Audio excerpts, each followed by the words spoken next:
ಪತ್ರೊಡೆ ಅಂದ್ರೆ ಕರಾವಳಿ ಜನರಿಗೆ ಜಸ್ಟ್ ತಿಂಡಿ ಅಲ್ಲ, ಅದೊಂದು ಎಮೋಷನ್. ಮನೇಲಿ ಸಿಗೋ ಸಿಂಪಲ್ ಇಂಗ್ರೀಡಿಯೆಂಟ್ಸ್ ಬಳಸಿ ಮಾಡುವ ಈ ಟ್ರೆಡಿಷನಲ್ ಡಿಶ್ ರುಚಿಯೇ ಬೇರೆ ಲೆವೆಲ್. ಇವಾಗ ಒಂದ್ ಬಾಣ್ಲಿಗೆ ಎಣ್ಣೆ, ಬ್ಯಾಡ್ಗೆ ಮೆಣಸು, ಕೊತ್ತಂಬರಿ, ಉದ್ದಿನ ಬೇಳೆ ಹಾಕಿ ಚಂದ ಮಾಡಿ ಡ್ರೈ ರೋಸ್ಟ್ ಮಾಡ್ಕೊಳ್ಳಿ. ಹಾಗೆ ಕೆಸುವಿನಲ್ಲಿ ಒಂದು ಚಂದ ಮಾಡಿ ಕ್ಲೀನ್ ಮಾಡಿ ಅದರ ಹಿಂದಿನ ದಂಟನ್ನು ತೆಗೆದು ಸೈಡ್ ಅಲ್ಲಿ ಇಡಿ. ಇವಾಗ ಒಂದ್ ಮಿಕ್ಸರ್ ಜಾರಿಗೆ ನೆನೆಸಿರುವ ಅಕ್ಕಿ, ಹುರಿದಿರುವ ಮಸಾಲ, ಅರಿಶಿನ, ಕಾಯಿ ತುರಿ, ಹಿಂಗ್, ಹುಣಸೆ ಹಣ್ಣು, ಉಪ್ಪು, ಬೆಲ್ಲ ಹಾಗೆ ನೀರನ್ನು ಸೇರಿಸ್ಕೊಂಡು ಚಂದ ಮಾಡಿ ರುಬ್ಕೊಂಡು ಪೇಸ್ಟ್ ಅನ್ನು ರೆಡಿ ಮಾಡ್ಕೊಳ್ಳಿ. ರುಬ್ಬಿರೋ ಮಸಾಲ ಸ್ವಲ್ಪ ದಪ್ಪ ಅಂತ ಅನ್ಸಿದ್ರೆ ಸ್ವಲ್ಪ ನೀರನ್ನು ಸಹ ಸೇರಿಸ್ಕೊಳ್ಳಿ. ಇವಾಗ ನಾನು ಒಂದು ಕೆಸುವಿನೆಲೆ ಇಟ್ಟು ಅದಕ್ಕೆ ಮಾಡಿರೋ ಮಸಾಲವನ್ನು ಚಂದ ಮಾಡಿ ಸ್ಪ್ರೆಡ್ ಮಾಡ್ಕೊಳ್ತೇನೆ. ನಂತರ ನಾನು ಹೀಗೆ ಒಂದೊಂದೇ ಎಲೆ ಇಡ್ತಾ ಹೋಗ್ತೇನೆ. ಇಲ್ಲಿ ನಾನು 5 ಎಲೆಯನ್ನು ಬಳಸಿದ್ದೇನೆ, ಯಾಕಂದ್ರೆ ಎಲೆ ತುಂಬಾ ಚಿಕ್ಕದಿದೆ. ಸೊ ಇದೇ ತರ ನಾವು ಎಲ್ಲ ಎಲೆಗಳಿಗೂ ಮಸಾಲವನ್ನು ಹಾಕಿ ವಿಡಿಯೋದಲ್ಲಿ ತೋರಿಸುವ ರೀತಿ ನಾವು ಫೋಲ್ಡ್ ಮಾಡ್ಕೊಳ್ತಾ ಬರ್ಬೇಕು. ಹೀಗೆ ನಾನು ಎಲ್ಲ ಎಲೆಗೂ ಇದೇ ತರ ಮಸಾಲವನ್ನು ಹಚ್ಚಿ ರೋಲ್ ಮಾಡ್ಕೊಂಡು ರೆಡಿ ಮಾಡ್ಕೊಳ್ತೇನೆ.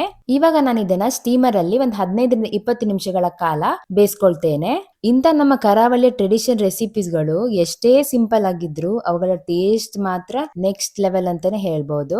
ಇದನ್ನ ನೀವು ಹಾಗೆ ಸಹ ತಿನ್ಬಹುದು, ಇಲ್ಲಾಂದ್ರೆ ತುಪ್ಪ ಅಥವಾ ಎಣ್ಣೆಲಿ ರೋಸ್ಟ್ ಮಾಡಿದ್ರೆ ಪತ್ರೊಡೆ ರೆಡಿ. ನಾನ್ ಸ್ಕೂಲಲ್ಲಿ ಇರ್ಬೇಕಾದ್ರೆ ನನ್ನ ಫ್ರೆಂಡ್ ಹಂಸ ಯಾವಾಗ್ಲೂ ಇದನ್ನ ತಕೊಂಡ್ ಬರ್ತಿದ್ಲು.